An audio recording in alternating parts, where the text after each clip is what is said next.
Hello दोस्तों, तो मैं राकेश सर आप सभी लोगों का चैनल पे स्वागत है। तो जैसा कि हम लोग पढ़ रहे थे 9th क्लास की जो साइंस के चैप्टर नंबर फर्स्ट था, तो हमने उसके ऑलरेडी 4 पार्ट कंप्लीट कर चुके थे और मैंने 4 पार्ट में आपको डिटेल में बताया था कि मतलब पदार्थ क्या होते हैं, उसका वर्गीकरण कितने प्रकार में होता है।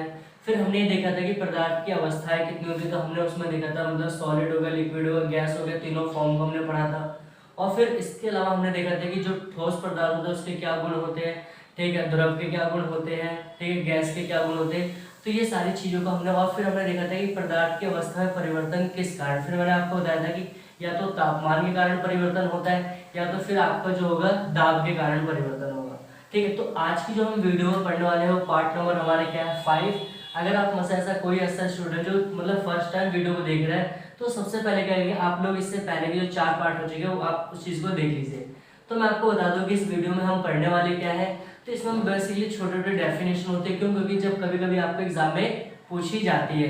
तो हम स्टार्ट करते हैं। पहला जो हमारा टॉपिक है वो क्या है, गलनांक। गलनांक किसे कहते हैं, तो यहाँ पर समझना गलनांक का मतलब क्या होता है। कह रहे हैं कि जिस न्यूनतम तापमान, मतलब ऐसा जो बिल्कुल न्यूनतम तापमान हो, मतलब मिनिमम, ठीक है, मिनिमम जो तापमान मतलब जिस न्यूनतम तापमान पर ठोस पिघलकर द्रव बन जाता है उसे पदार्थ का गलनांक कहते हैं। मतलब ऐसा कोई टेम्परेचर, ठीक, जो सबसे लो हो, ठीक है, और उस पर कोई भी ठोस मतलब सॉलिड कोई चीज हो, कोई पदार्थ हो, अगर वो पिघल कर क्या बन जा रहा है, वो आपका लिक्विड फॉर्म में आ जा रहा है या द्रव फॉर्म बन जा रहा है, ठीक है, तो उसे हम कहेंगे पदार्थ का गलनांक। जैसे कि मानते हैं कि अगर हमारा बर्फ है, ठीक है, अगर इसको बिल्कुल लो हम टेम्परेचर पर रखेंगे, ठीक है, और वो क्या होता है लिक्विड का फॉर्म ले लेता है, तो उसे हम कहेंगे पदार्थ का गलनांक।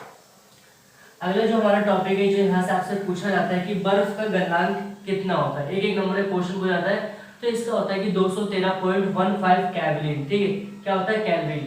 तो केल्विन क्या होता है, मतलब एक यूनिट होती है जिससे चीजों को मेजर किया जाता है कि कितना टेम्परेचर है। जैसे कि अगर हम बात करें जैसे कि फीवर वगैरह होता है, तो उसको हम मतलब किससे, थर्मामीटर से मेजर करते हैं, ठीक है।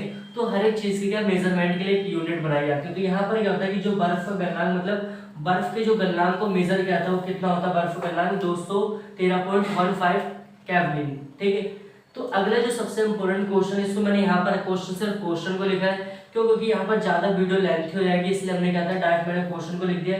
इसके आंसर को यहाँ पर हम समझेंगे सिर्फ। कह रहे हैं कि गर्मियों में हमें सूती वस्त्र क्यों पहनना चाहिए। सिंपल सा लॉजिक लगाना है आपको कि जो गर्मियों में हम, अब देखो वस्त्र मतलब दो तीन क्वालिटी होती है, जैसे कि आपने सुना होगा नॉयलन वगैरह के होता है, ठीक है, या फिर कुछ होता है सिंथेटिक होता है जो, ठीक है, या फिर मतलब जो जैसे कहते हैं कि हम रेशम मतलब रेशमी वगैरह, तो वैसे कि एक कॉटन का भी आता है। तो गर्मियों में हमें किस प्रकार के वस्त्र पहनने चाहिए, सूती वस्त्र मतलब क्यों पहनना चाहिए।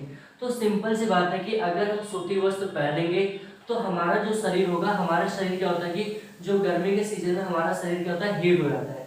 अब शरीर हीट हो जाने के कारण हमारे बॉडी जो होता है, जब हम सूती वस्त्र को पहनते हैं तो उसको क्या होता है, शीतलता मिलती है, मतलब हमारा जो पसीना जो निकलता है, तो जो सूती वस्त्र होते हैं उस चीज को क्या ऑब्जर्व कर लेते हैं, ठीक है। ऑब्जर्व जब वो करते हैं तो वो क्या होता है कि हमारा जो बॉडी होती है वो बाहर की जो टेम्परेचर मतलब जो ऑक्सीजन होता है उसके क्या संपर्क में आती है, और जिस कारण क्या होता है कि हमारी बॉडी क्या होती है ठंडी होने लगती है, और फिर क्या होता है कि हमारी बॉडी को रिलैक्स मिलता है, ठीक है।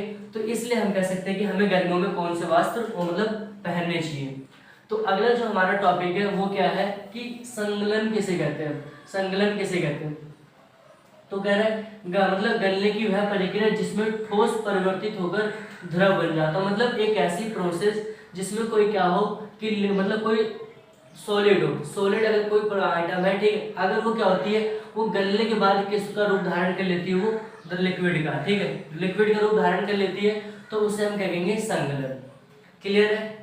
अगला हमारा जो टॉपिक है वो कह रहा है क्वथनांक किसे कहते हैं। ये थोड़ा सा कभी कभी पेपर में आपसे पूछा जा सकता है कि 1 नंबर 2 नंबर का कि क्वथनांक किसे कहते हैं। तो ये डेफिनेशन आपको याद करनी है, यानी कि वायुमंडलीय दाब पर, मतलब वायुमंडल का जो दाब होता है, ठीक है, मैंने बताया कि कोई भी पदार्थ हो उसको में दो कारण से क्या होता है चेंज आता है। पहला क्या होता है टेम्परेचर के कारण, दूसरा क्या होता है वायुमंडल मतलब दाब में परिवर्तन के कारण, ठीक है।